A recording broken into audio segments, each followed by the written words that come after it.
সুধী দর্শক, আমি যেখানে দাঁড়িয়ে আছি এটি হচ্ছে সাপাড়া ঢোকার একটি রাস্তা এবং হচ্ছে আমার ডান সাইডে হচ্ছে উপজেলা যাওয়ার রাস্তা।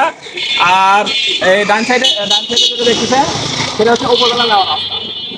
আবার হচ্ছে যদি এদিক থেকে আমরা দেখি, আমরা হচ্ছে ঝালিয়াকান্দি বাজার থেকে এদিক থেকে আসি, এটা হচ্ছে ওইদিক থেকে আসার রাস্তা। এই দুই রাস্তার মাঝখান দিয়ে এই রাস্তাটা উঠে চলে গেছে হচ্ছে সাপাড়ার ভিতর দিয়ে কালীতলা। রাস্তাটা আসলে অত্যন্ত ব্যস্ত রাস্তা। এই দেখেন সবসময় গাড়ি যাচ্ছে আসতেছে, এখানে কোনো গোল চত্বর নাই, এখানে কোনো স্পিড ব্রেকার নাই। এবং এই যে দেখেন নিচে, এখানে এই জায়গাটায় গাছ ছিল, গাছ থাকার কারণে এখানে এই গ্যাপটা হয়েছে। এখানে গাড়ি যখন খুব স্পিডে আসে যখন ঘুরতে যায়, বেশিরভাগ সময় গাড়ি উল্টে যায়, অথবা এদিক থেকে কোনো গাড়ি আসলে সেই গাড়ির সাথে বেঁধে যায়।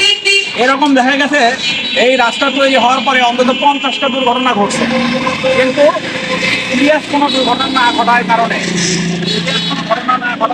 বা সিরিয়াসভাবে কেউ কোনো ক্ষতিগ্রস্ত হওয়া না কারণে এই রাস্তাটা দেখেও কেন জানি পৌরসভা দেখতেছে না।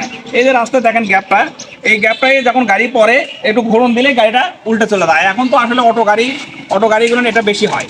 তা যাই হোক, পৌরসভার কাছে আবেদন থাকবে যে এই রাস্তার এই সমস্যাটা তারা যেন সমাধান করে দিয়ে জনদুর্ভোগটা কমায় দেয়। ধন্যবাদ সবাইকে।